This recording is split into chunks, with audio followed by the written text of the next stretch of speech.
Bonjour à tous et bienvenue à ce troisième cours dans lequel nous allons essentiellement parler des liens entre le stress de réplication, qui était l'objet du cours précédent, et un gène qui a été découvert il y a une dizaine d'années, qui s'appelle SLFN11 et qui a connu beaucoup d'intérêt par ces liens étroits, par les liens étroits qu'il existe entre son expression et la réponse à la chimiothérapie chez l'homme. Et on va voir comment est-ce que finalement, de tâtonnement en tâtonnement, on est arrivé d'abord à découvrir ce gène et puis à avoir une petite idée de ce qu'il fait dans la cellule cancéreuse. Alors, tout d'abord, un très rapide rappel du cours de la semaine dernière. Donc en présence d'un stress de réplication, et ce stress de réplication se manifeste principalement par une fourche de réplication qui ne peut pas avancer pour des raisons diverses, soit parce qu'il y a un obstacle comme celui qui est représenté ici en jaune, soit parce qu'il n'y a pas suffisamment de nucléotides, c'est une chose qu'on a également vue la semaine dernière. Il va donc avoir apparition d'un grand fragment d'ADN simple brun, ce qui est quelque chose qui normalement dans la cellule n'existe peu ou pas. Et ce fragment va être recouvert par une protéine qui s'appelle RPA, RPA1 ou RPA2, qui va recruter d'autres protéines qui vont recruter la protéine maîtresse de signalisation, ATR, dont on va parler un peu dans ce cours et beaucoup dans le suivant.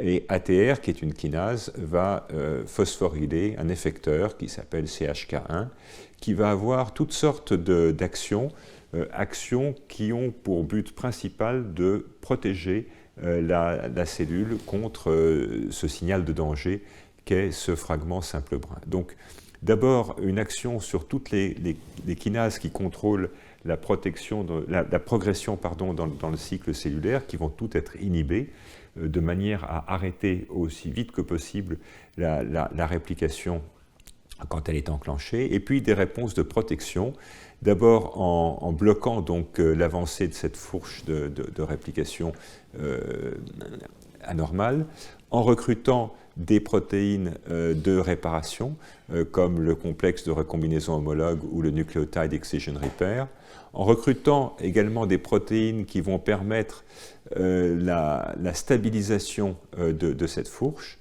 en bloquant les autres origines de réplication, de manière à ne pas aggraver le problème, et puis en relançant la synthèse de nucléotides, puisque vous vous souvenez que nous avons vu qu'une cause fréquente de stress réplicatif était la carence en nucléotides. Et donc là, la signalisation CHK1 va permettre de faire synthétiser beaucoup plus de nucléotides.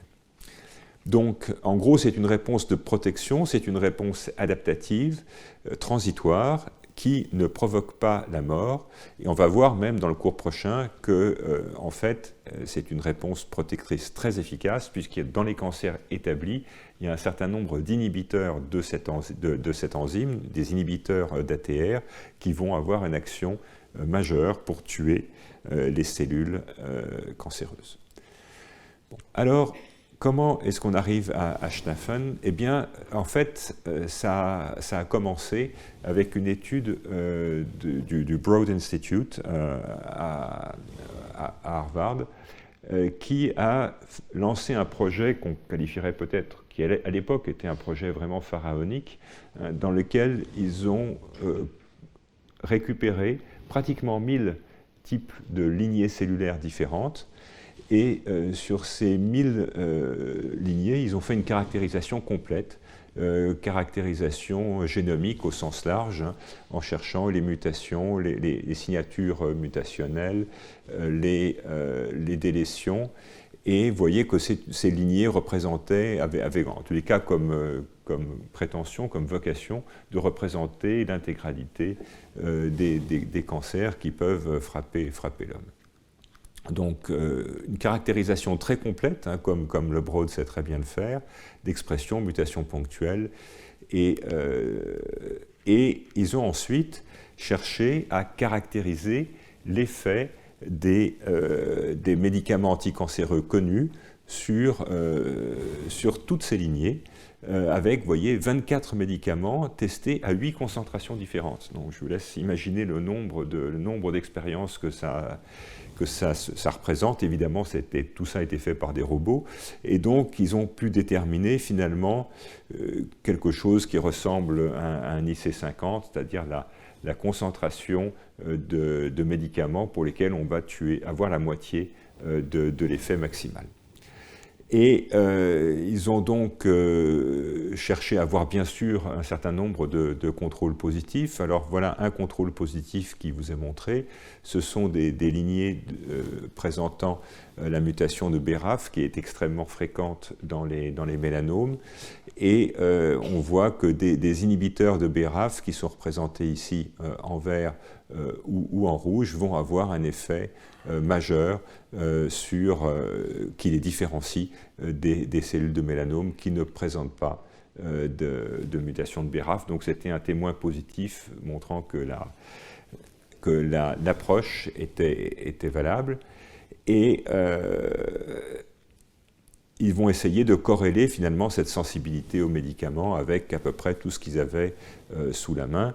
Et c'est donc peut-être, vous voyez que c'était un papier qui a été publié il y a un peu plus de 10 ans, c'était un premier grand exemple de génomique fonctionnelle. On essaye au fond de faire des liens entre des caractérisations génomiques d'un très grand nombre de tumeurs et leur sensibilité à la thérapeutique.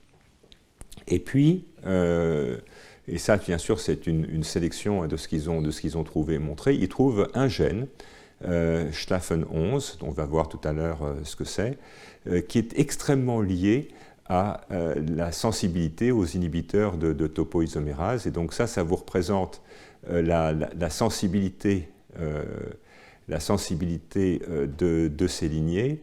Et vous voyez que cette sensibilité de ces lignées à un inhibiteur de topo 1, l'irinotecan, elle est extrêmement liée à l'expression de STAFN11.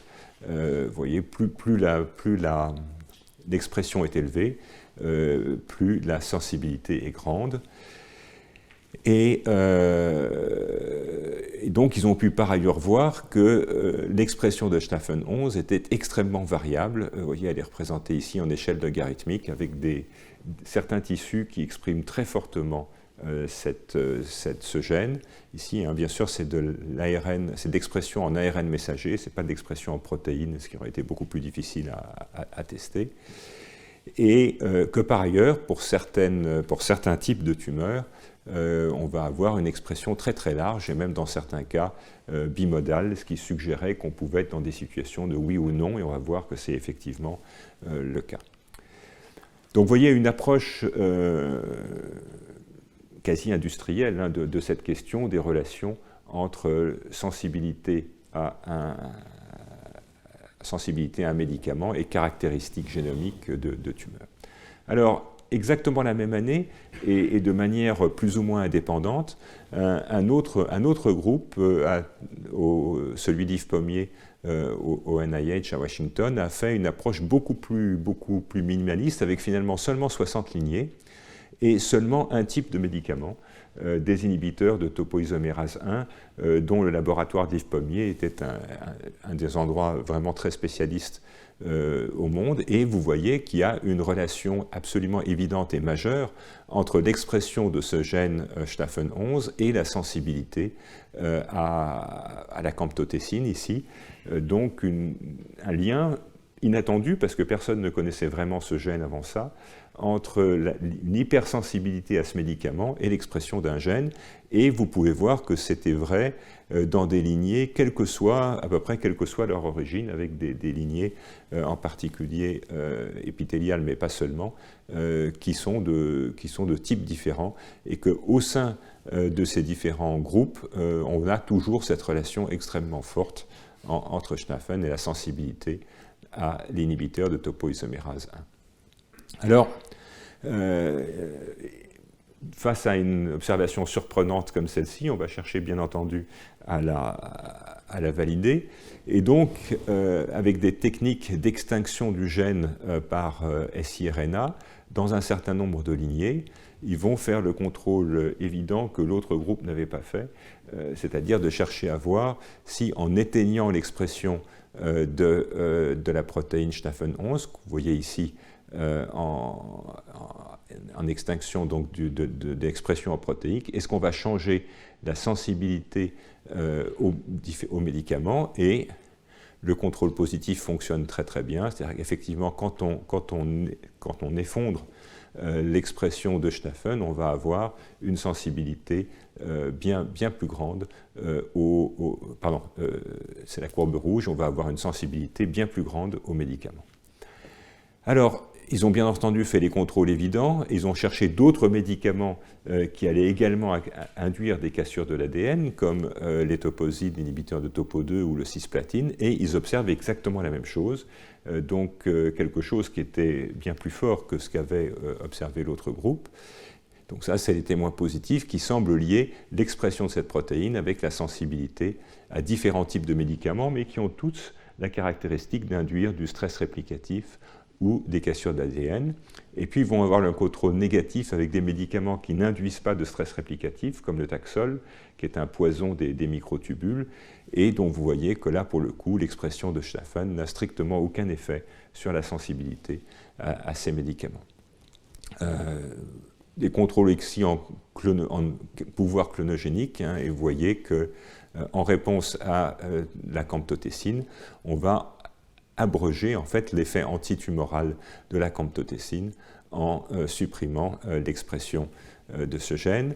Et enfin, si on regarde maintenant au niveau du cycle cellulaire, la camptothecine, au bout de 16 heures, va donner deux choses. Elle va empêcher les cellules d'aller jusqu'en G2, elle va donc bloquer la synthèse d'ADN, et puis elle va induire l'apparition d'un pic qui est plus petit que le pic de Zen, ce qu'on appelle du sub-G1, ce qui traduit en fait des cellules qui sont en train de mourir, et parce qu'elles sont en train de mourir, elles vont dégrader leur ADN. Donc vous voyez que cette réponse tout à fait caricaturale, quand on éteint l'expression de Staphen, à ce moment-là, il ne se passe absolument plus rien. Les cellules deviennent complètement insensibles à la camptothecine. Donc, un effet très fort, un effet qui joue sur plusieurs types de médicaments, mais pas sur tous, et un effet qui est très spécifique, mais qui dépasse largement les inhibiteurs de topo 1. Et puis, enfin, ces chercheurs avaient à leur disposition des données cliniques, de femmes qui avaient été traitées pour des cancers de l'ovaire par du cisplatine, donc un des médicaments sur lesquels ils trouvaient que Staphen avait une importance.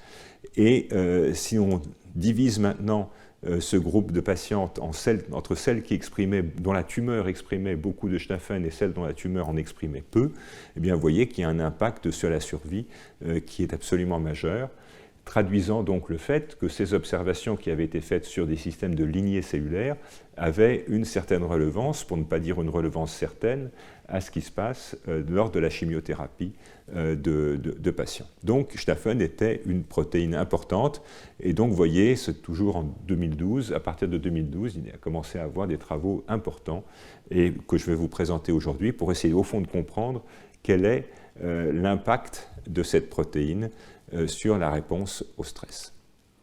Alors, d'abord, ils ont cherché à étendre ces observations. Ils l'ont étendu aux médicaments qui étaient le plus à la mode à l'époque, et dont à l'époque on pensait qu'ils ne jouaient qu'en inhibant la recombinaison homologue. On sait maintenant que c'est un peu plus compliqué que ça. Donc avec des inhibiteurs de l'enzyme de PARP, dont on a parlé dans le premier cours, eh bien, vous voyez que ces inhibiteurs sont capables d'induire la mort de plusieurs types de lignées différentes, mais que si on éteint l'expression de Staphen, là aussi par des techniques de siRNA, eh bien on va essentiellement bloquer la mort ou la réduire considérablement. L'échelle est logarithmique, hein, là. Donc on va avoir un effet absolument majeur sur de résistance aux inhibiteurs de PARP. Et au fond, ce qu'on a découvert à l'occasion de ces travaux, c'est que les inhibiteurs de PARP ne jouaient pas seulement sur la recombinaison homologue, ils avaient aussi, par un mécanisme qu'on a appelé le PARP trapping, ils vont induire la fixation de la protéine sur l'ADN en train de se réparer. Et on verra, je crois, à la fin de ce cours, que c'est cette fixation de l'ADN, de la protéine sur l'ADN qui est responsable de l'effet thérapeutique beaucoup plus que l'inhibition de la réparation homologue. Alors, qu'est-ce que c'est que ce gène? Eh bien, d'abord, ce gène, il appartient à une famille, et cette famille est définie par une zone conservée qui est représentée ici en gris, qu'on appelle le motif Staphen. Et cette famille, vous voyez un certain nombre de membres chez la souris, un certain nombre de membres chez l'homme. On verra que la concordance finalement entre ces différents membres sur la base des homologies de séquence n'était pas très facile à faire, ce qui a fait penser dans un premier temps, mais on verra que ce n'était pas le cas après, dans un premier temps qu'il n'y avait pas d'équivalent de Staphen 11 chez la souris. Et chose très importante, et on y reviendra plusieurs fois dans ce cours, ils sont tous régulés par les interférons. Donc il y a une régulation transcriptionnelle par les interférons. Enfin, il y a une évolution pour Staphen 11 spécifiquement, une sélection positive dans l'évolution récente de l'espèce humaine, ce qui veut dire qu'en fait ce gène est protégé, il a été protégé de mutations possiblement délétères, ce qui veut dire en gros que c'est un gène important et qu'il a été protégé par l'évolution pour ne pas être détruit ou altéré pendant l'évolution. Alors si on regarde la séquence des autres membres, il y a toujours cette zone grise avec le motif Staphen, et puis il y a ensuite en jaune un domaine de liaison, et puis il y a une région qui est, elle, une activité ATPase et qui ressemble à certaines enzymes impliquées dans le changement de topologie des acides nucléiques avec donc des activités hélicases. Et vous voyez qu'il y en a un certain nombre chez l'homme et chez la souris qui vont présenter ce motif. Alors des travaux qui sont résumés dans cette revue très récente montrent que finalement tous les membres de la famille sont des facteurs de restriction, c'est-à-dire que tous ces membres de cette famille Staphen vont être impliqués dans la résistance à l'infection virale.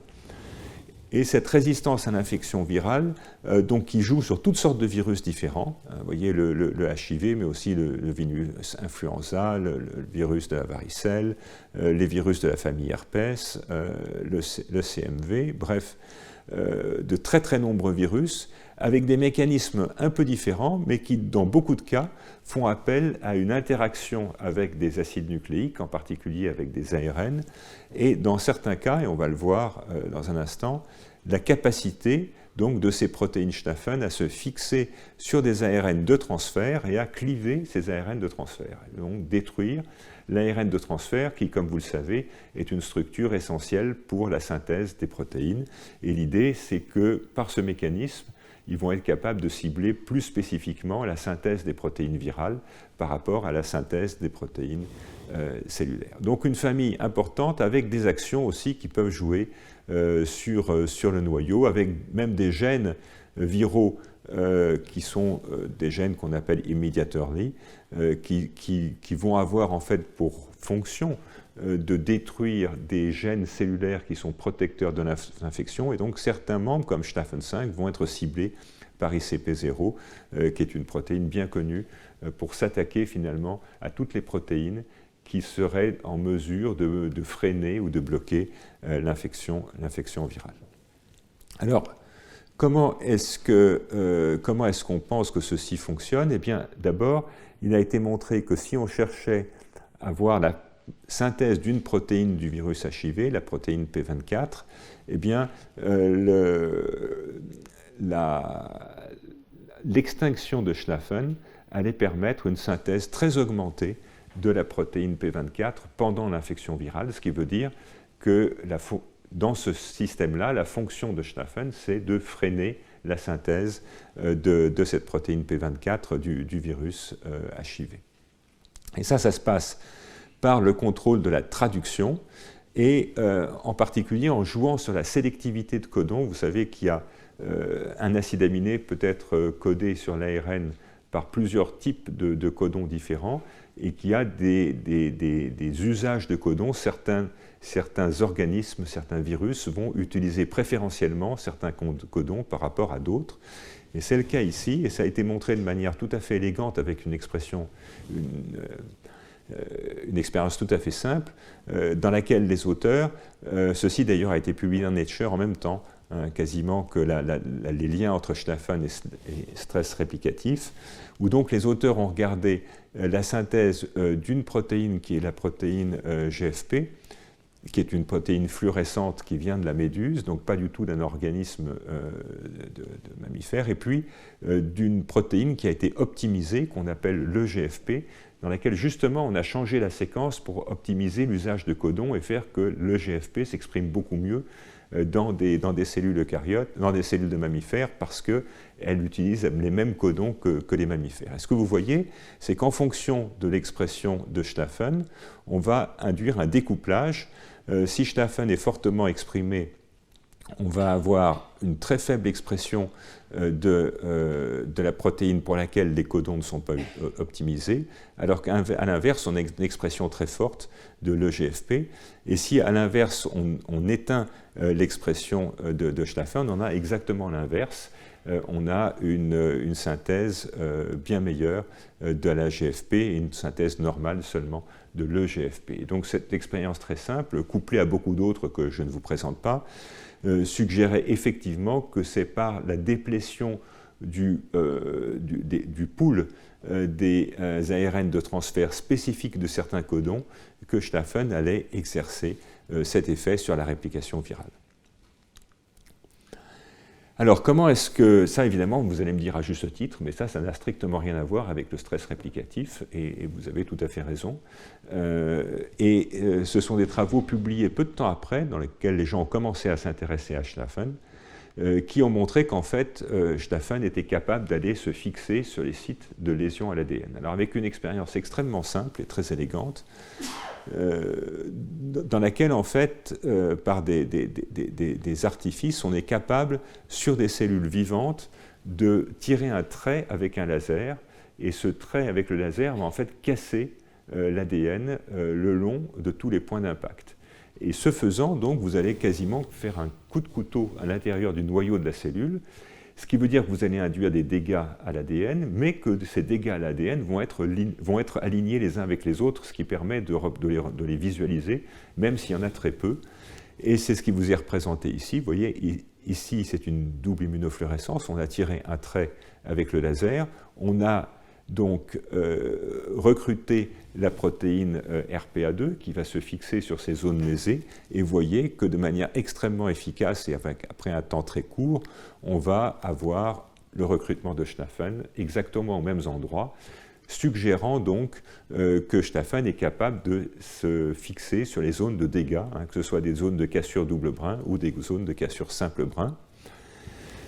Et en traitant maintenant avec l'inhibiteur de topoisomérase, avec la camptothecine, eh bien, on voit la même chose, mais c'est avec une colocalisation donc, des zones de cassure repérées par RPA2 avec Schnaffen qui sont exactement au même endroit, donc montrant que cette protéine dont on pensait qu'elle n'était importante que pour la traduction, finalement est capable de se fixer de manière très inattendue au site de stress réplicatif. Et par ailleurs, ces expériences permettent aussi de réaliser des expériences d'inactivation, cette fois-ci de RPA1, donc la protéine qui se fixe sur l'ADN simple brin. Et vous voyez que si on éteint l'expression de RPA1, eh bien, on n'a plus de recrutement maintenant de Schnaffen après avoir fait un trait, suggérant donc que la reconnaissance de la zone cassée ou de la zone simple brin est effectuée par RPA1 et que secondairement, Schnaffen vient se fixer sur cette zone exactement de la même manière que ce que nous avions vu pour la protéine ATR. Alors, donc ça c'est bien, c'est de la biologie cellulaire, ça veut dire que la protéine vient se fixer sur les zones lésées. Mais qu'est-ce qu'elle y fait? Eh bien, ce qu'elle y fait, en fait, c'est qu'elle va bloquer les mécanismes de réparation. Et ceci vous est donc représenté sur cette analyse en Western blot un peu complexe, mais dans laquelle, en gros, on traite des cellules avec de la camptothecine, et puis après, on va les laisser récupérer, et on va regarder l'activation des points de contrôle. Donc, vous vous rappelez qu'elle est manifestée par la phosphorylation de ces deux protéines, la protéine CHK1 et la protéine CHK2. Et on a donc des cellules contrôle ou des cellules avec l'inactivation de Schlaffen. Et donc, ce que vous voyez, c'est que dans les cellules contrôle, en fait, ce point de contrôle d'activation, je vous ai dit, est activé de manière transitoire et temporaire. Et donc, au bout de 24 heures, l'activation a disparu. Et c'est pour ça que CHK1 et CHK2 ne sont plus phosphorylés. Ça traduit donc la réparation et la remise en route du système. En revanche, si on éteint Schlaffen, eh bien, vous voyez que cette fois-ci, on va avoir un maintien de l'activation de ce point de contrôle. Et ça, c'est encore vrai à 48 heures. Donc, en fait, l'amplitude et la durée de l'activation de dommages à l'ADN va dépendre de la présence de Schlaffen. Et donc, en bloquant la résolution du stress réplicatif, Schlaffen va induire la mort cellulaire. Et donc, ceci peut être vu encore autrement, en regardant cette fois-ci avec un marqueur de synthèse de l'ADN, qui est le BRDU, qu'en l'absence de Schlaffen, la synthèse de l'ADN va reprendre au moment de l'arrêt de l'exposition à la camptothecine, alors que dans les contrôles, donc en présence de Schlaffen, là, on va avoir un arrêt prolongé. Donc tout ça pour dire que finalement, ce gène induit par l'interféron, impliqué dans la réplication virale, il va empêcher la résolution du stress réplicatif induit par des inhibiteurs de topo 2, mais aussi de très nombreux autres anticancéreux. Et en son absence, il va y avoir une reprise de la synthèse de l'ADN et donc une survie des cellules, parce qu'en présence donc, de Schlaffen, on va avoir un blocage finalement de ce stress réplicatif. La cellule n'est plus capable de reprendre le cours de la synthèse d'ADN, et donc en fait elle va mourir pendant la phase S. Alors, je vous ai dit qu'il y avait une activité ATPase qui avait été détectée sur la base d'homologie de séquence de la région C-terminale de la protéine, et donc assez vite, ce que les auteurs ont pu montrer, c'est qu'en fait, cette activité ATPase, qui peut être bloquée par cette mutation, en fait, elle est nécessaire à l'activité pour l'induction de la mort cellulaire. Ce qui était intéressant, parce que ça commençait à suggérer qu'au fond, cette protéine a deux domaines qui fonctionnent de manière relativement indépendante. Le domaine N-terminal, dont vous vous rappelez qu'il avait ce motif Schlaffen, qu'il est capable d'interagir avec l'ARN et qu'il est impliqué dans les effets antiviraux, et puis cette région à l'autre extrémité qui a une activité ATPase et est capable d'induire donc des changements conformationnels de l'ADN.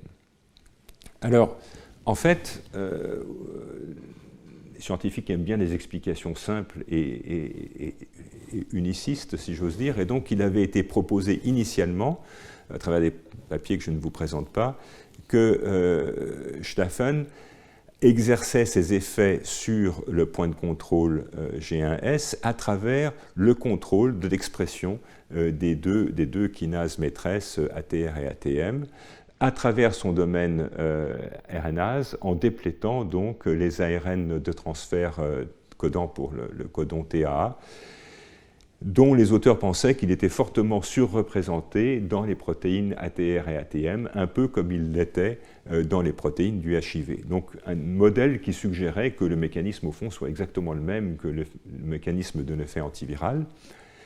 Et vous voyez que c'est très récemment, c'est un papier qui a quelques mois, qu'en fait l'exploration directe de cette hypothèse a montré que ce n'était pas vrai, et qu'en l'occurrence, si on regarde la mort cellulaire induite ici par de l'hydroxyurée, eh bien on va induire une résistance par la perte de Schlaffen, et si on réintroduit la protéine Schlaffen normale ou la protéine Schlaffen avec une mutation du site de l'ARNase.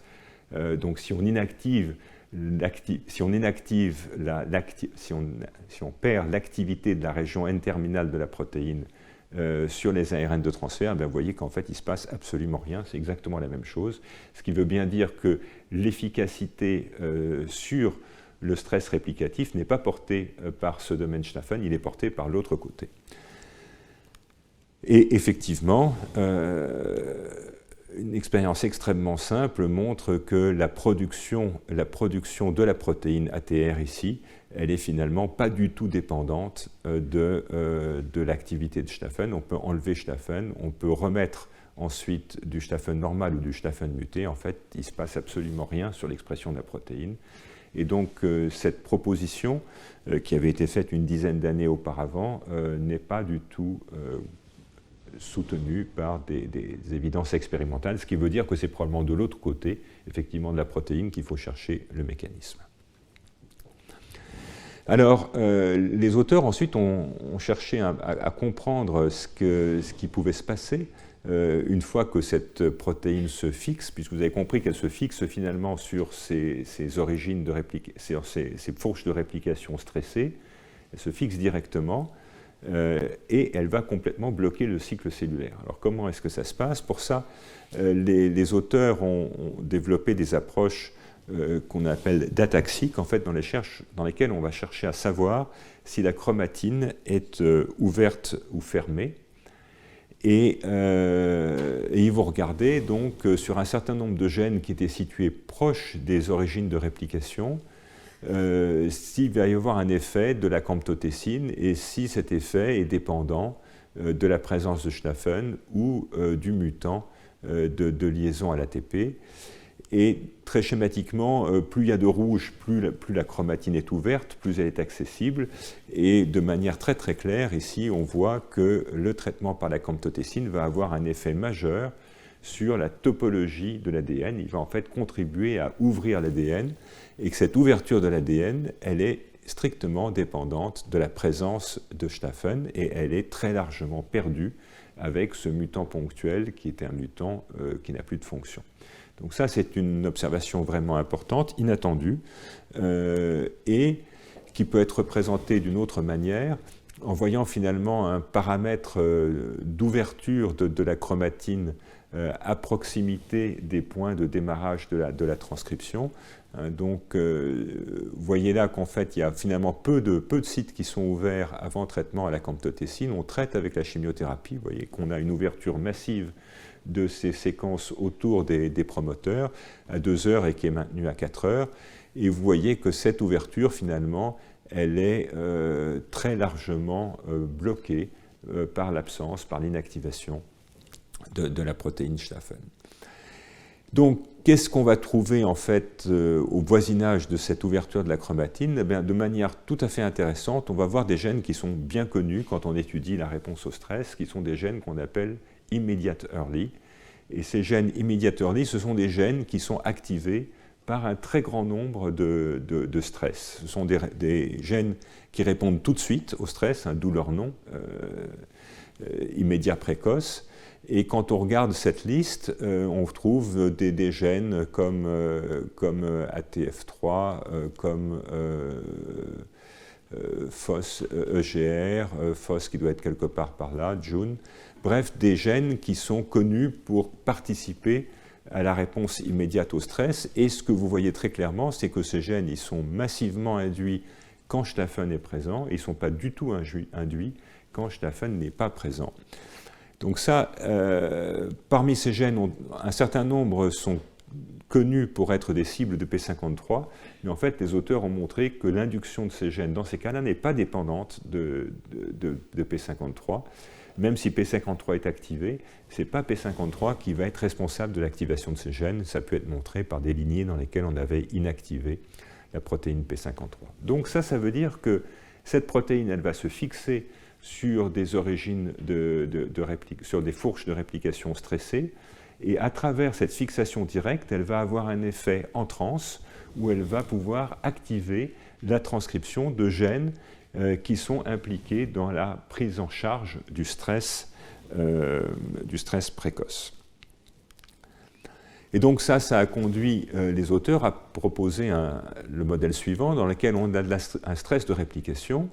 Schnaffen, du coup, va venir se fixer sur ces origines de réplication stressées et il va jouer sur l'accessibilité de la chromatine. Il va également avoir un effet direct de blocage de la réplication qui peut provenir d'ailleurs de la fixation, de sa fixation sur ces origines de réplication. On va voir qu'il y a un autre mécanisme. Et cette modification de l'accessibilité de la chromatine va conduire à la synthèse de ces gènes immédiats précoces qui vont induire ensuite une réponse globale au stress. Et cette réponse globale au stress va secondairement bloquer la réplication cellulaire. Vous voyez un deuxième mécanisme en plus de l'interaction directe avec ces zones de réplication stressées.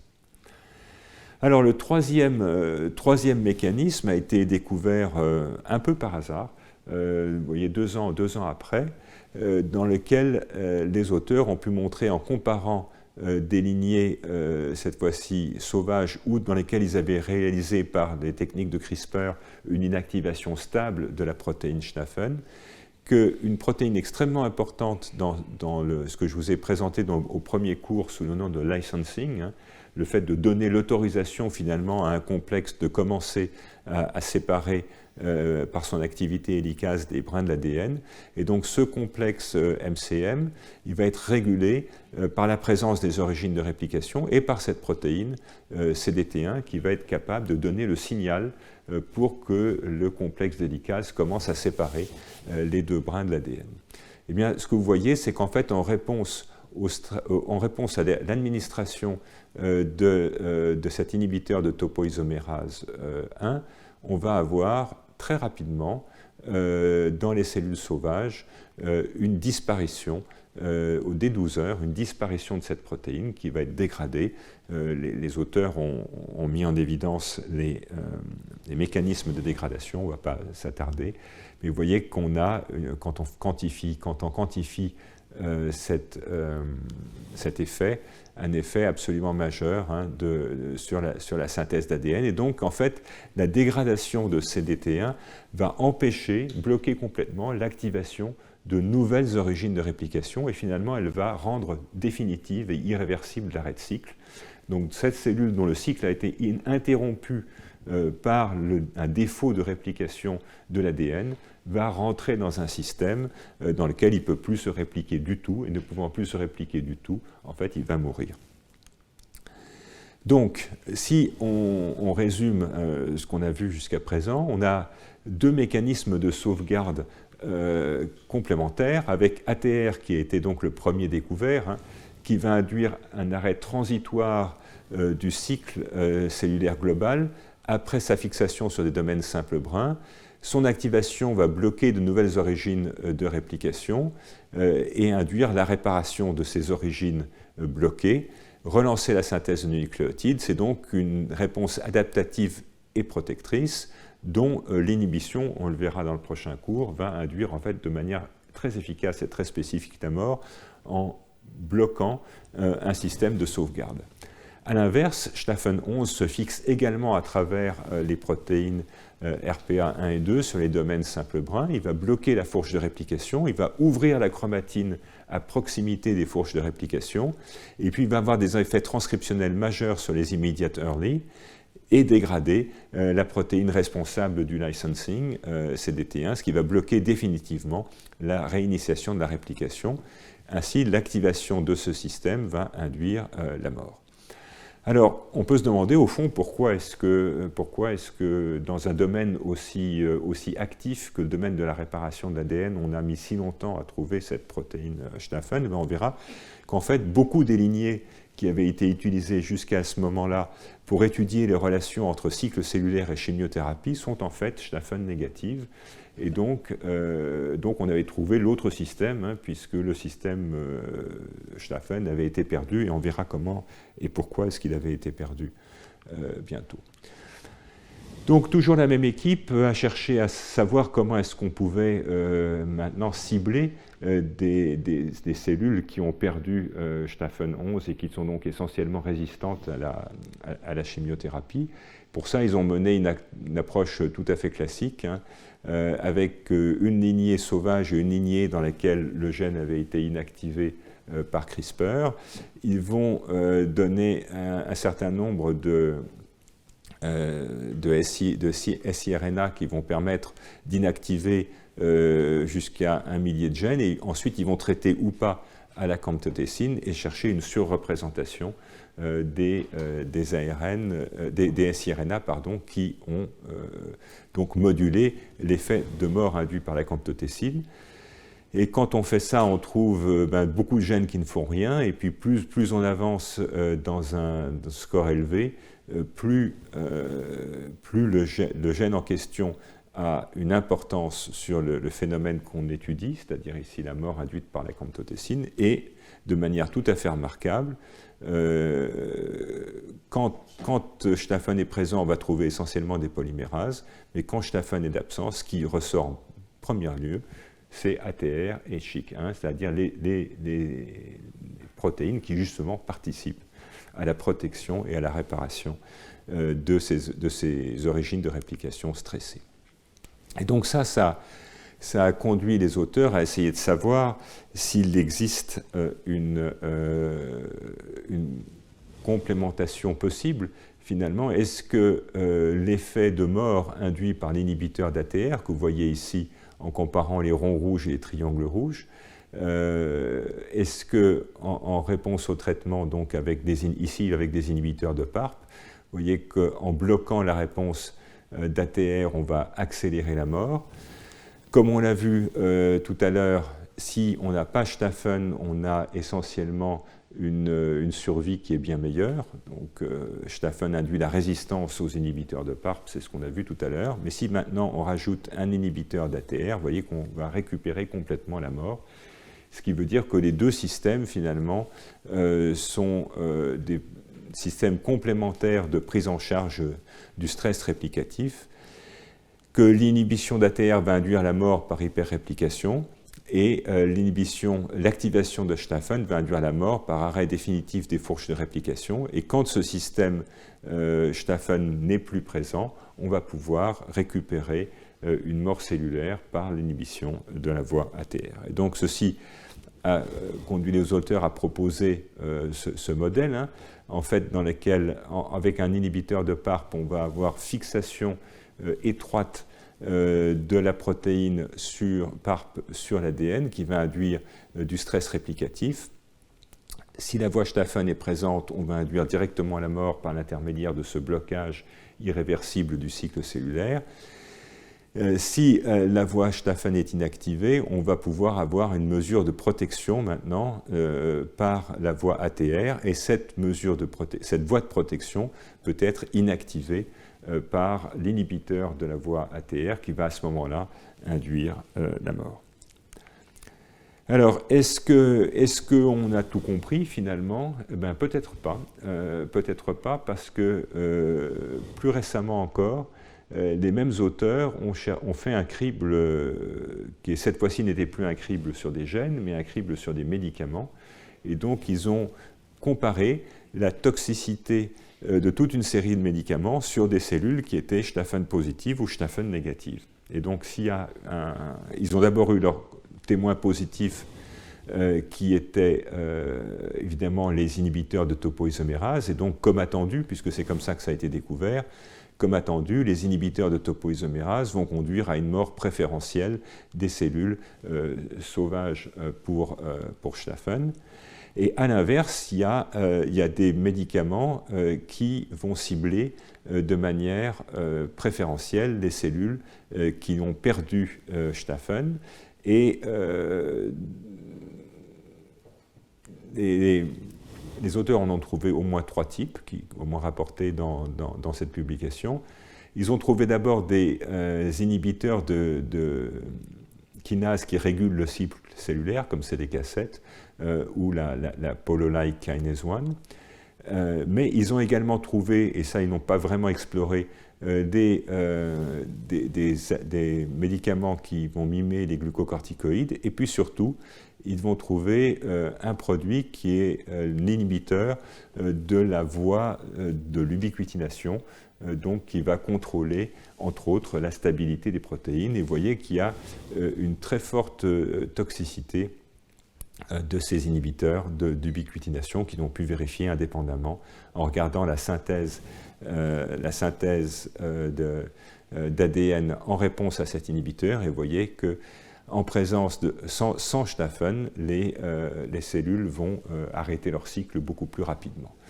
Donc ça, c'était relativement inattendu. C'est accompagné, je ne vous le montre pas, d'activation du stress du réticulum endoplasmique, qui en général accompagne la formation de protéines mal repliées qui ne peuvent pas être dégradées au moment où elles sont synthétisées dans le réticulum. Alors on peut imaginer que cet effet est un lien avec la traduction et la stabilité des tRNA, puisque finalement les deux vont s'intéresser soit à la synthèse protéique, soit à la dégradation protéique. On peut imaginer qu'il y a encore un rapport entre les deux, et ça donne évidemment des pistes mécanistiques pour le cancer comme pour des virus, puisqu'on peut imaginer du coup qu'il y a une contribution finalement de cette régulation de la stabilité protéique aux effets antiviraux. Alors, je vous ai dit qu'il y a beaucoup de travaux qui avaient été faits pour essayer de comprendre dans différents modèles tout ce qu'il y avait à explorer sur cette protéine. Et alors, des travaux publiés dans Cancer Cell il y a quelques années ont cherché à voir s'il y avait un rapport entre l'expression de Schlafen et la résistance thérapeutique acquise. Alors pour ça, les auteurs sont partis de xénogreffes, donc de tumeurs humaines qui poussent chez des souris, dans des conditions qui miment de manière relativement satisfaisante la maladie humaine, et avec une cellule, un cancer qui est le cancer du poumon à petites cellules, qui est un cancer qui est très connu pour être extrêmement chimiosensible, mais pour lesquels il va y avoir une résistance assez rapide, et ils vont prendre le traitement, deux des produits de référence pour cette tumeur, qui sont le cisplatine et les toposides, donc un alkylant et un inhibiteur de topo 2, dont vous vous souvenez que les deux vont donner du stress réplicatif. Donc c'était effectivement une cellule extrêmement sensible avec deux médicaments qui vont donner du stress réplicatif. Et ils vont donc avoir une démarche expérimentale extrêmement simple, en commençant par implanter des tumeurs qui n'ont jamais vu de chimiothérapie chez des souris, à traiter par des cycles itératifs de chimiothérapie cette tumeur, ensuite prendre les cellules résiduelles, les retransplanter dans une autre souris, et puis recommencer. Et comme ça, étape par étape, ils arrivent à obtenir des xénogreffes, donc dérivés de tumeurs humaines naturelles, et qui sont résistantes à la chimiothérapie. Et puis ils vont comparer, bien sûr, cette cellule, ces xénogreffes dans leur état naïf, donc chimiosensibles au moins au départ, à celles qui sont devenues progressivement résistantes. Alors, démarche expérimentale simple et classique, et donc où ils ont pu voir avec différents types de xénogreffes, qui ont ces noms un peu barbares, qu'au départ, vous voyez que la xénogreffe est sensible, la courbe en pointillé représente la croissance en l'absence de traitement, la courbe en gris représente la réponse à la chimiothérapie. Et puis, au fur et à mesure de la résistance, vous voyez que cette fois-ci, on va avoir peu d'effets de la chimiothérapie. Et puis, au stade franchement résistant, là, la chimiothérapie ne fait plus rien dans ce modèle-là, et il n'y a pas d'effet sur la survie. Donc, ils font tous les différents contrôles. La tumeur ne pousse pas beaucoup plus rapidement. Évidemment, il y a un effet sur la survie majeur. La prolifération de la tumeur est la même. Pourquoi est-ce qu'ils ont fait ces contrôles? Pour se demander, au fond, si cette chimiothérapie n'a pas pu modifier les caractéristiques de la tumeur. Avec ces chimiothérapies qui peuvent être mutagènes, est-ce qu'on va avoir changé la nature de la tumeur? Et pour ça, ils vont faire deux choses. Ils vont prendre, là ce sont toujours des paires, hein, donc il faut lire ce tableau par paire. La paire vierge et la même xénogreffe à l'état de résistance, et ils vont regarder les mutations des gènes qui sont connus pour être responsables de la transformation, et vous voyez qu'on a toujours des blocs homogènes, ce qui veut dire qu'on n'a pas vraiment gagné ou perdu de mutations. Ils vont regarder les profils mutationnels de ces paires avant et après, et essentiellement, ils voient que les profils mutationnels sont les mêmes. Tout ça pour dire finalement qu'on n'a pas changé de manière drastique la nature de la tumeur en la rendant chimio-résistante. Ce qui veut dire qu'en termes biologiques, on a des paires qui sont pratiquement isogéniques, c'est-à-dire qu'on peut comparer la tumeur naïve et la tumeur résistante. Ce sont essentiellement les mêmes tumeurs. Et donc ensuite, eh bien, ils vont réaliser une expérience extrêmement simple, hein, dans laquelle ils vont regarder de l'expression d'ARN et chercher à voir si l'expression de certains gènes va être différente. Et à leur très heureuse surprise, ils vont trouver deux gènes maîtres qui sont exprimés de manière très différente. L'un est un gène qui s'appelle TWIST1, qui est un gène impliqué dans la transition épithélio-mésenchymateuse, qui est un changement de nature des tumeurs épithéliales induit par des facteurs de transcription, un phénomène dont on parlera peut-être dans un cours prochain, qui est induit par des facteurs de transcription. Et TWIST est un des gènes maîtres de cette régulation. Et vous voyez que dans certains cas, on a très forte induction de l'expression de ce gène au moment de la chimio-résistance. Et puis surtout, l'autre qu'ils vont trouver, c'est Staphen 11, où là, dans d'assez nombreuses tumeurs, vous voyez, ce sont celles qui sont représentées en bleu, on va avoir une augmentation très forte, statistiquement significative, de l'expression de Staphen au stade de résistance, ce qui veut dire que c'est finalement c'est la chute en fait. On va avoir une chute de Staphen au moment de la résistance, et donc la perte de l'expression de Staphen va être associée à la résistance dans ces tumeurs. Et donc ils vont quantifier ça et montrer effectivement qu'au stade de résistance, aussi bien dans les xénogreffes que chez des patients, on va avoir une chute forte, statistiquement significative, mais vous pouvez voir quand même qu'il y a une très forte dispersion, ce qui veut dire que ce n'est pas la mesure absolue de ce gène qui va permettre de savoir si on va être chimio-résistant ou pas. Compte tenu de la dispersion, vous avez un recouvrement finalement du niveau d'expression, mais en prenant des mesures appariées, on va avoir une chute au moment de la résistance. Et donc ils vont se demander quel est le mécanisme de cette résistance. Et donc, schématiquement, ils vont trouver que l'expression de Staphen est modulée par un agent déméthylant qui s'appelle la 5-azacitidine. Et cette 5-azacitidine va modifier les profils épigénétiques et donc permettre en fait l'extinction de l'expression de ce gène. Ils vont montrer également qu'un régulateur épigénétique qui s'appelle EZH2, qui est un des composants du groupe Polycombe, va être très fortement exprimé dans ce type de tumeur, et que l'expression de l'inhibition de l'activité enzymatique de ce complexe, qui va donc modifier la chromatine, va conduire à une réexpression durable de Staphen. C'est ce qui vous est représenté ici. Donc ça, c'est en fait un traitement de ces xénogreffes par cet inhibiteur du complexe Polycombe, et vous voyez donc réapparaître fortement l'expression de la protéine qui était absente au départ.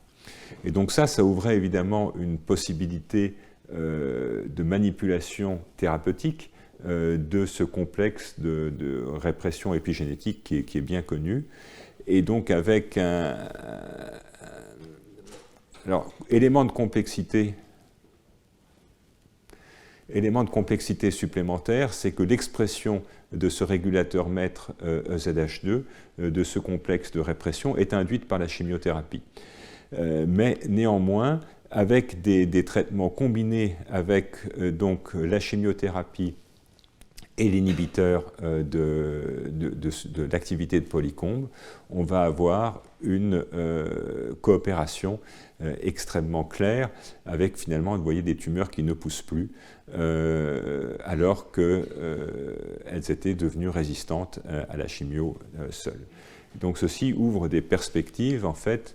D'abord, ça montre que dans ce cas-là, sur ce type de tumeur, avec ce type de traitement, type de tumeur qui est extrêmement chimiosensible d'une part, et d'autre part, qui exprime bien Staphen à l'état de base, on va avoir une adaptation finalement au cours du traitement parce que la chimiothérapie va induire l'expression de ce complexe de répression, que ce complexe de répression va éteindre l'expression du gène et donc conduire à la chimiorésistance. Et bien entendu, cela suggère que des combinaisons entre ce type de chimiothérapie et cet inhibiteur de ce complexe de régulation épigénétique pourraient avoir un sens dans le sens où ça empêcherait l'installation rapide de la résistance qui avait été observée dans ces différents modèles.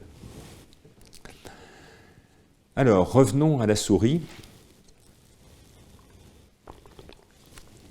puisque une des difficultés, c'est que vous avez bien réalisé que pour l'instant, la plupart des expériences que je vous ai présentées ont été faites sur des lignées cellulaires, avec toutes les limitations que l'on connaît sur le pouvoir prédictif des lignées cellulaires sur la réponse au traitement.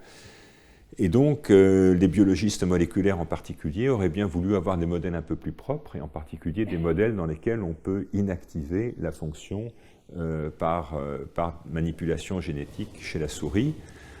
Le problème, c'est que, vous voyez que pourtant cette revue date de l'an dernier, eh bien, en face de Staphen 11, il n'y a pas d'équivalent souris, et pas d'équivalent souris sur la foi de la séquence. Donc, c'était évidemment un problème.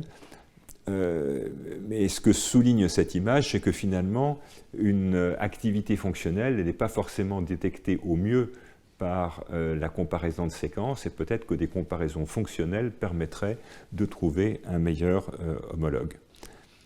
Et donc, dans ce papier qui est également sorti cette année, les auteurs ont pu montrer que les éléments clés de ce domaine hélicase, en particulier avec deux domaines consensus qu'on appelle Walker A, Walker B, peu importe, mais le signe de liaison aux ADN simple brun et surtout le signal de localisation nucléaire, finalement, alors que sur l'homologie de séquence, on avait l'impression que chez la souris, 8, 9 et 10 étaient les homologues de 13, eh bien, si on regarde maintenant un peu plus finement avec des domaines fonctionnels, eh bien, on voit que 13 n'a pas de signal de localisation nucléaire, donc a priori c'est une protéine cytoplasmique qui ne va pas pouvoir exercer cette activité hélicase, avec la reconnaissance en particulier de l'ADN simple brun qui est nécessaire à la fonction. Et donc, ces auteurs sont revenus à des expériences très simples, que je vous ai présentées tout à fait au départ, où on va prendre des cellules humaines qui sont Staphen 11 négatives, et on va réintroduire soit Staphen 11, et ça c'est bien sûr le témoin positif, soit les gènes de souris. On va casser l'ADN avec le laser, et on va voir quelles sont les protéines qui ont la capacité de se localiser sur les zones lésées. Et en fait, pour résumer, seulement Staphen 8 et Staphen 9 sont capables de venir se fixer sur les zones lésées, suggérant que ce sont donc bien des homologues fonctionnels de Staphen 11 chez l'homme. Et par ailleurs, les auteurs ont montré que ces domaines, le domaine de liaison à l'ADN, le domaine hélicase, sont nécessaires pour la fixation sur cet ADN lésé. Et donc, ils ont cherché ensuite, comme tout à l'heure, à voir si dans des cellules pour lesquelles on a inactivé on peut réintroduire certains de ces gènes 8, 9 ou 11, et vous voyez que en fait 8, 9 et 11 vont permettre la restauration de la fonction, que ce soit sur la mort cellulaire induite par des génotoxiques, ou alors sur la capacité de digérer l'ADN en réponse à du stress génotoxique. Et vous voyez donc là encore une fois que le témoin positif, qui est la réintroduction de Staphen 11 humain, on va avoir la même chose en réintroduisant soit Staphen 8, soit Staphen 9. Alors, ceci veut dire que les gènes de souris, Staphen 8 ou 9, sont finalement très similaires et peut-être redondants, et que ce sont ceux qui fonctionnellement ressemblent le plus à Staphen 11. Et je vous rappelle que cette fonction chez l'homme, au sein de cette grande famille, elle n'est assurée que par le variant 11. Donc il a quelque chose de plus que les autres. Et en fait, quand cet article a été écrit, on ne connaissait que l'inactivation chez la souris de Staphen 8 et qui n'a pas de phénotype. Et donc il est possible, et c'est certainement en cours en ce moment, qu'une double inactivation de 8 et 9, qui sont redondants fonctionnellement chez la souris, puisse arriver à mimer la perte de Staphen 11 qu'on voit chez l'homme.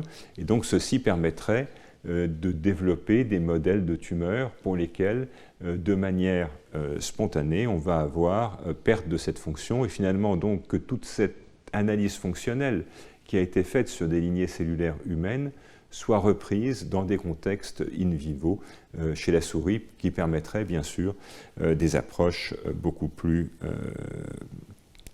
valables au niveau mécanisme. Alors, là aussi encore une publication intéressante de cette année qui montre que l'histoire n'est pas terminée et qu'il y a encore des choses à comprendre. Ce sont des approches qu'on appelle par cryo-électron microscopique qui vont permettre donc d'obtenir la structure de cette protéine. Et donc cette structure, finalement, elle se présente en dimère avec deux morceaux très séparés, comme l'indiquaient d'ailleurs les homologies de séquences, avec le domaine Staphen qui est là, ici en bas, un domaine de jonction qui est en jaune, et puis le domaine hélicase qui est au sommet.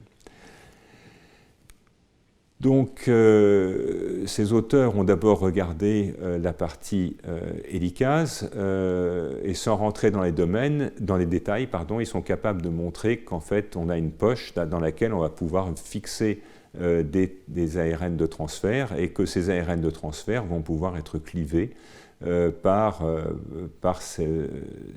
cette protéine qui a ce domaine Staphen, ce clivage donc étant représenté ici, avec du tRNA qui va être clivé. Ici, ils ont pris le tRNA sérine, alors que le tRNA méthionine, qui est de la classe 1, n'est pas clivable.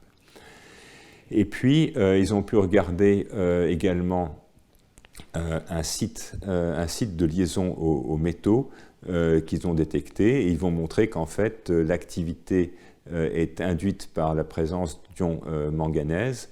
Vous voyez, donc on a le clivage qui apparaît en présence de manganèse, et que ce cation divalent dont ils avaient prévu la fixation ici, eh bien, si on touche à des résidus comme la position 209 ou 214 ou 216, vous voyez donc les trois résidus qui entourent ce cation divalent, eh bien, ils sont nécessaires absolument à l'activité enzymatique. Si par contre on fait des mutations plus loin, on ne va plus avoir de perte d'activité enzymatique. Donc ça, ce que ça veut dire, sans entrer dans les détails moléculaires, c'est que la structure est juste et qu'il y a des corrélations entre les données de structure et les données fonctionnelles. Alors quand on arrive de l'autre côté, eh bien, c'est plus compliqué, parce qu'en fait, ils vont identifier les sites de liaison à l'ADN simple brun, ici en vert, et puis dans ces domaines hélicases, ce sont des protéines qui ont besoin d'énergie pour induire le changement topologique, et elles ont en particulier un site de fixation à l'ATP. Et ce site de fixation à l'ATP va permettre des changements de conformation dans une autre protéine qui est Staphen 5.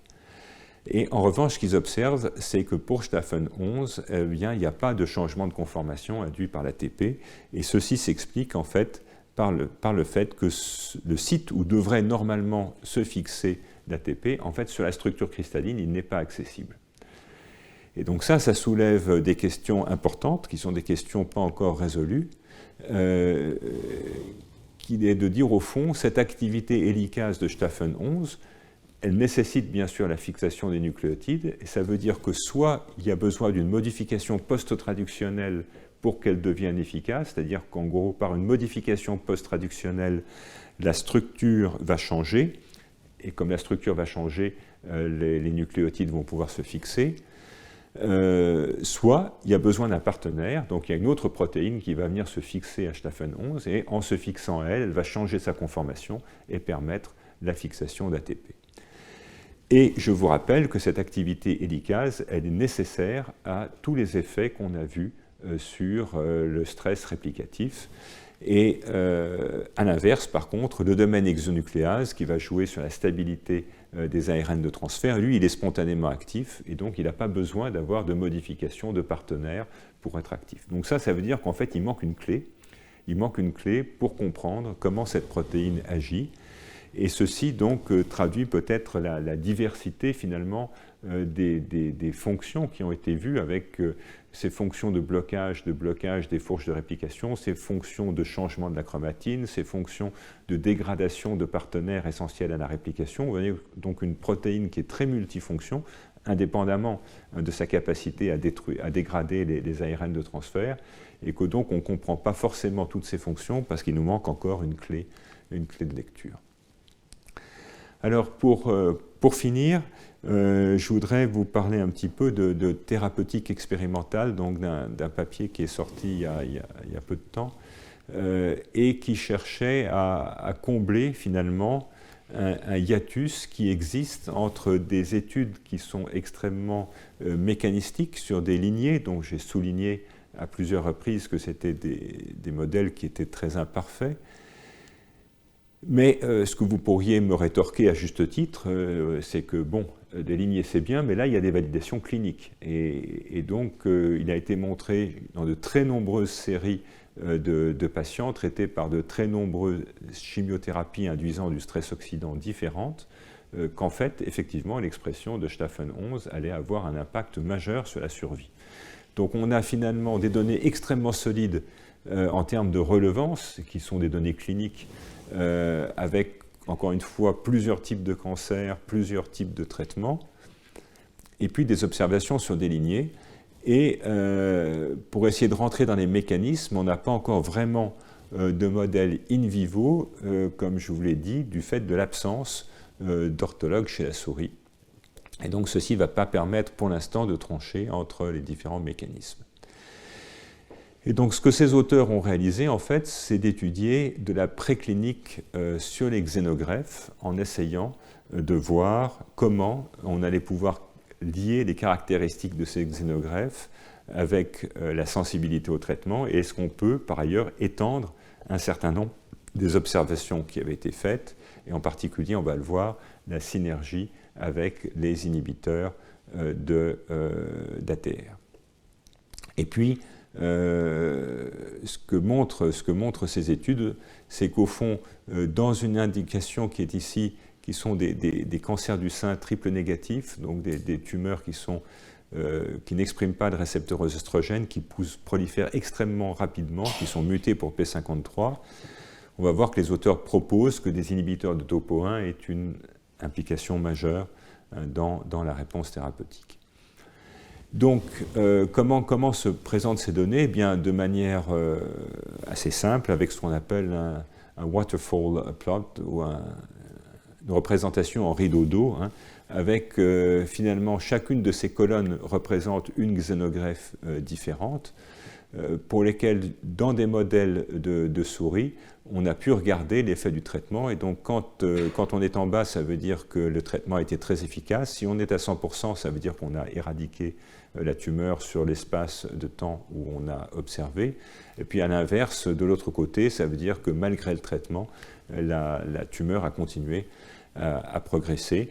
Et ceci vous est donc représenté également ici, avec, en réponse à un inhibiteur de topoisomérase 1, une tumeur qui est peu sensible, vous voyez, qui continue à croître. Elle croît un peu moins vite qu'en l'absence de traitement, mais elle croît toujours, alors que l'autre, hypersensible, vous voyez, va au contraire non seulement va diminuer de volume, mais ne va pas repousser, contrairement à la situation en l'absence de traitement. Et donc la première chose que les auteurs ont regardé, c'est l'expression du gène BRCA1, puisque ces tumeurs sont assez fréquemment mutées pour les gènes BRCA1 ou 2, et donc ils vont chercher des situations où on a des mutations ou des méthylations qui vont conduire à une absence d'expression de la protéine. Et on peut déjà voir qu'on a plutôt un enrichissement des cas mutés ou des cas méthylés, mais cet enrichissement n'est pas du tout absolu. Vous voyez qu'il y a quand même des tumeurs qui sont mutées pour BRCA et qui vont être complètement résistantes au traitement. Alors ce que les auteurs ont regardé aussi, c'est les cassures de l'ADN avec gamma H2AX, et ils vont voir effectivement qu'il y a plutôt plus de cassures dans les formes sensibles que dans les formes résistantes, comme on peut s'y attendre. Donc une première analyse qui montre qu'il y a des tumeurs qui répondent bien et d'autres qui ne répondent pas, qu'il y a probablement un certain lien avec le statut BRCA1, mais que ce n'est pas du tout noir et blanc. Et donc, ils ont ensuite, de manière tout à fait naturelle, comparé l'expression génique entre les tumeurs qui répondent et celles qui ne répondent pas. Et ceci vous est représenté ici. Et ils ont été très heureux, évidemment, de voir que dans les tumeurs qui répondent, on va avoir en moyenne une expression bien plus forte de Schlafen 11, traduisant donc le fait que la réponse est liée à l'expression de cette protéine. Et cette fois-ci, quand ils essayent de réanalyser le waterfall plot en intégrant à la fois l'expression de Schlafen et la situation de BRCA1, là maintenant ils ont une séparation qui est beaucoup plus claire, puisque finalement aucune des tumeurs qui était à la fois qui avait un défaut d'expression de BRCA1 et qui exprime fortement Schlafen, aucune d'entre elles n'était résistante au traitement. Et donc ça, c'est évidemment une indication extrêmement forte que dans cette situation clinique particulière avec ce type de traitement, la conjonction de l'expression de ce gène et du statut BRCA1 va avoir un pouvoir prédictif extrêmement fort sur la réponse au traitement. Donc cette fois-ci, encore une fois, à partir d'une très large collection de xénogreffes. Et pour finir, ils ont cherché à savoir si, comme on l'avait vu dans les lignées, il va y avoir une synergie entre l'inhibiteur de topoisomérase 1 et l'inhibiteur d'ATR. Et ils vont trouver que autant l'ATR a un petit effet, l'inhibiteur d'ATR a un petit effet, vous voyez, sur la prolifération, mais qui est moins fort que l'inhibiteur de topoisomérase 1, mais qu'en revanche, la combinaison des deux a un effet synergique extrêmement fort, suggérant donc que dans ces deux manières de prendre en charge le stress réplicatif, eh bien, il pouvait y avoir une coopération finalement entre le statut de Schlafen et la mort induite par Schlafen et la protection par la signalisation ATR. Alors, dernier élément expérimental, là encore publié récemment. Pour l'instant, tout ce que je vous ai dit était tiré de mesures d'ARN messager, puisque c'est comme ça que dans des situations de cancérologie expérimentale, on est capable de mesurer l'expression d'un maximum de gènes. Mais dans un contexte clinique, évidemment, la mesure de l'expression de l'ARN messager est possible, mais elle n'est pas du tout facile. Et c'est donc pour ça que ces auteurs ont dérivé des anticorps capables de reconnaître cette protéine. Et vous voyez que l'expression est très variable. On peut avoir des tumeurs comme celle-ci où toutes les cellules expriment fortement la protéine Staphen, et puis d'autres tumeurs dans lesquelles finalement on a ici les blocs tumoraux. Entre ces blocs tumoraux, vous avez ces zones d'infiltration qui représentent le stroma, et vous voyez que le stroma est très fortement marqué, mais la tumeur, elle, est essentiellement pas marquée. Et donc, ils ont pu montrer une corrélation finalement entre le niveau global d'expression de protéines et le niveau d'expression d'ARN messager.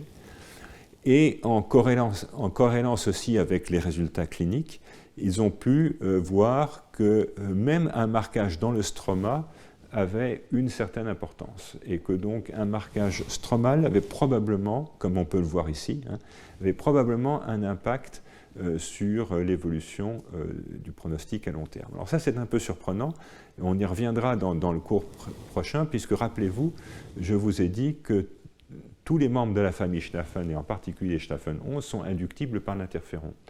Il y a des relations qu'on verra dans le cours prochain entre la signalisation interféron et la réponse antitumorale, entre autres par le contrôle de la réponse du système immunitaire, mais pas seulement. Et donc, il y a des signalisations étroites, et à vrai dire dans les deux sens, entre les effets anticancéreux des médicaments, en particulier génotoxiques, et la signalisation interféron. Et donc, on peut imaginer qu'au fond, Staphen, indépendamment ou en plus de tous ces effets qu'on a vus, puisse être le reflet finalement d'une tumeur qui a une imprégnation dans la signalisation interféron, et que cette imprégnation dans la signalisation interféron, elle joue un rôle dans la réponse terminale, puisque vous l'avez bien compris, là on est dans une situation où on regarde un marqueur avant le traitement et le résultat du traitement plusieurs années après, et que donc entre les deux, on ne sait pas très bien ce qui se passe, et ça fait partie des choses qu'il faut arriver à comprendre. Donc en conclusion pour aujourd'hui, même si le lien entre l'expression basale de cette protéine Staphen 11 et la réponse à long terme aux chimiothérapies induisant du stress réplicatif est bien établi, les mécanismes impliqués sont encore en partie en cours d'étude. Je vous en ai montré certains, mais il n'est pas du tout exclu que dans les 2 années qui viennent, on découvre encore autre chose qui puisse être responsable de ce lien. Mais quoi qu'il en soit, ces liens suggèrent quand même des liens très forts entre le stress réplicatif et la guérison. Et évidemment, c'est la compréhension de cette biologie de la guérison que ces équipes cherchent à mettre en route de manière à pouvoir ensuite optimiser évidemment les traitements et faire que ces traitements soient optimisés en fonction du type de la tumeur de départ. Voilà, j'ai été un peu plus vite que ce que j'avais prévu aujourd'hui, mais je vous attends la semaine prochaine pour qu'on reparle encore de traitement. Merci beaucoup.